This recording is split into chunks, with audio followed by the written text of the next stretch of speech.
इस वीडियो में मांग वक्र और पूर्ति वक्र कैसे बनाते हैं ये जानेंगे। How to draw demand curve and supply curve. मांग वक्र और पूर्ति वक्र किस तरह से बनाएं इसको आसानी से समझेंगे इस वीडियो के द्वारा। सबसे पहले हमें मांग वक्र बनाने के लिए एक तालिका ज्ञात होनी ज़रूरी है। इसको मांग तालिका या डिमांड शेड्यूल कहते हैं। इसमें दो कॉलम होते हैं, एक ओर को प्रति इकाई कीमत होती है और दूसरी ओर मांगी गई मात्रा होती है। प्रति इकाई कीमत मान लीजिए 12 रुपया है और मांगी गई जो वस्तु की मात्रा है ये 2 है, तो ये हमें मांग तालिका दी है। तो मांग वक्र बनाने के लिए या डिमांड कर्व बनाने के लिए मांग तालिका का ज्ञात होना बहुत आवश्यक है। अब हम क्या करेंगे, कैसे बनाएंगे मांग वक्र।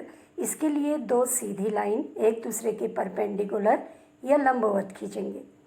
एक्स एक्सिस में मांगी गई मात्रा है और वाई एक्सिस में प्रति इकाई कीमत है। अब हमें जो तालिका दी हुई है उस हिसाब से हम एक्स एक्सिस में और वाई एक्सिस में अंकना कर देंगे। गैप या जो इंटरवल है ये बराबर होना चाहिए। जैसे देखिए मांगी गई मात्रा में यहाँ पे है 2, 4, 6, सबके बीच में 2-2 का गैप है। इसी तरह से प्रति इकाई कीमत में भी गैप बराबर होना चाहिए। इसके बाद हम क्या करेंगे, हम देखेंगे कि जो तालिका है, तालिका में हमें दिया हुआ है कि अगर कीमत 12 रुपया है तो वस्तु कितनी खरीदी जा रही है, 2। तो इसका मतलब क्या हुआ, 12 रुपये में वस्तु की मांग 2 के बराबर है। यहाँ पे एक हम ब्लैक पॉइंट लगा देंगे जिससे हमें आगे मांग वक्र बनाने में आसानी होगी। तो इस तरह से कीमत ज़्यादा होने पर मांग कम होती है और जैसे जैसे कीमत कम होती है वैसे वैसे मांग जो है ये बढ़ती जाती है। इसमें देखिए अब 10 रुपया कीमत हो गई, अब मांग पहले से बढ़ गई है। कितनी हो गई मांग, 4 के बराबर हो गई है। अब कीमत और गिर गई है, 8 रुपया हो गई है। अब मांग बढ़ के कितनी हो गई, 6 हो गई। तो यहाँ पे आप देखिए सब में ब्लैक हम पॉइंट करते जाएंगे जिससे मांग वक्र खींचने में हमें आसानी होगी। अब कीमत और गिर गई, मान लीजिए 6 रुपया हो गई है कीमत। तालिका में दिया हुआ है 6 रुपया अगर कीमत है तो उस समय मांग कितनी हो रही है, 8 के बराबर हो रही है। तो मांगी गई मात्रा कितनी है, 8। तो कीमत गिरने पर मांग बढ़ते जाती है। इसी तरह से कीमत और गिर गई है, 4 रुपया हो गई है, मांग बढ़ के कितनी हो गई, 10 के बराबर हो गई है। तो इस तरह से कीमत में और मांग में विपरीत संबंध होता है। कीमत गिरने पर मांग बढ़ जाती है। अब कीमत और गिर गई है, मान लीजिए ये 2 रुपया के बराबर हो गई कीमत। वस्तु की प्रति इकाई कीमत जब 2 रुपया है, मांग कितनी हो गई बढ़ के, 12 के बराबर। वस्तु की मांगी गई मात्रा कितनी हो गई है, 12 हो गई है। तो इस तरह से ये पॉइंट जो ब्लैक हैं, अब हम क्या करेंगे, ये सारे जो ब्लैक पॉइंट हमको दिए हुए हैं जो हमने बनाए हुए हैं, इनको आपस में जब मिलाएंगे तो क्या मिलेगा, मांग वक्र मिलेगा। तो इस तरह से ये देखिए मांग वक्र है। ये ब्लैक लाइन से जो दिखा रखा, हमने जो ब्लैक पॉइंट हैं ये सब आपस में मिला दिए हैं। तो ये रेखा क्या कहलाती है, मांग वक्र कहलाती है या डिमांड कर्व इसको कहते हैं। तो इस तरह से मांग वक्र क्या दिख रहा है आपको, ये बाएं से दाएं नीचे की ओर को गिरता है, या हम कह सकते हैं मांग वक्र का ढाल ऋणात्मक होता है। ऋणात्मक का मतलब है जैसे जैसे कीमत कम होते जाएगी वस्तु की मांगी गई मात्रा बढ़ते जाएगी, या हम कह सकते हैं वस्तु की प्रति इकाई कीमत में और वस्तु की मांगी गई मात्रा में विपरीत संबंध होता है।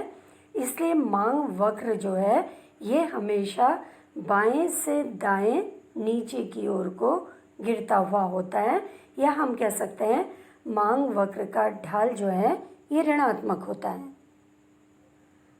तो इस तरह से मांग तालिका से हम आसानी से मांग वक्र बना सकते हैं। इसी तरह से अगर हमें पूर्ति वक्र बनाना है तो उसके लिए भी हमें पूर्ति तालिका ज्ञात होनी चाहिए।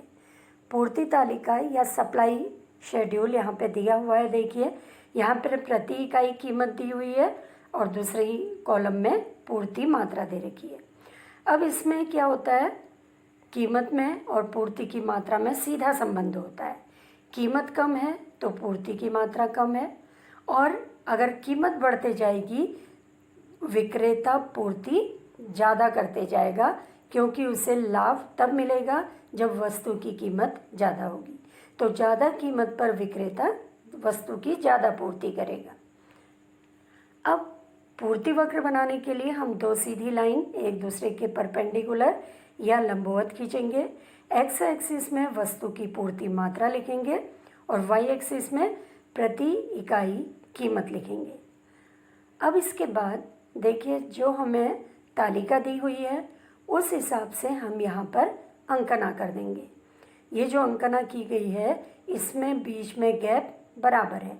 अब देखिए जैसे कीमत दे रखी है, पहले 2 रुपया, 4, 6, 8, 10 और 12, सबके बीच में 2 का अंतर है। तो जिस तरह की हमें तालिका दी है उसी हिसाब से हम गैप करके अंकना बनाएंगे। अब इसमें देखिए अगर वस्तु की कीमत 2 रुपया है तो वस्तु की पूर्ति कितनी कर रहा है विक्रेता, 2 के बराबर। मतलब कीमत कम है तो पूर्ति भी कम है, यानी हम कह सकते हैं कीमत में और पूर्ति में सीधा संबंध होता है। कीमत कम होने पर पूर्ति कम होगी और कीमत बढ़ने पर पूर्ति भी बढ़ जाएगी। जैसे यहाँ पे देखिए कीमत बढ़ गई, कितनी हो गई, 4 रुपया।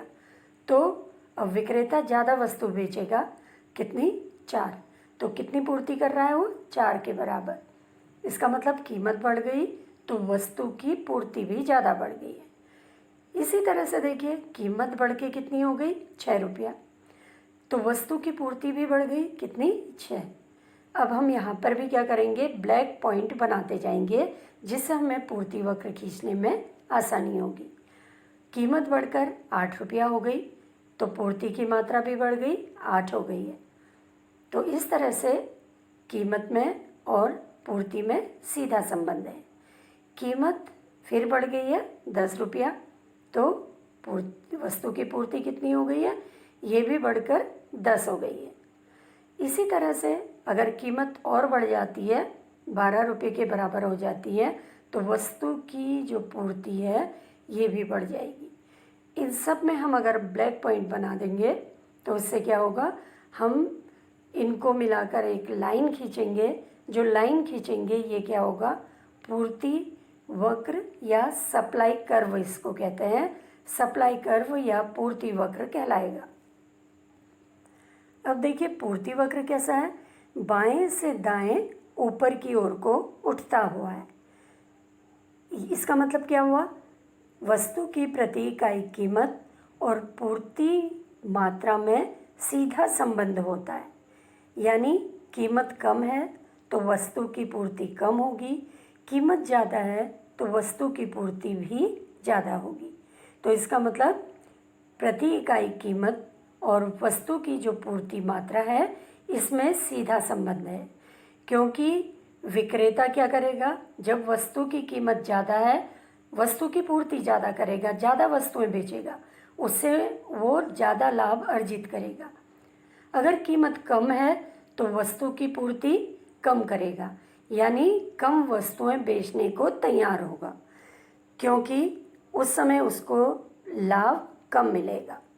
तो अपना लाभ बढ़ाने के लिए वो क्या करेगा, अधिक कीमत पर ज़्यादा पूर्ति करेगा और कम कीमत पर वस्तु की कम पूर्ति करेगा या कम वस्तु बेचने को तैयार होगा।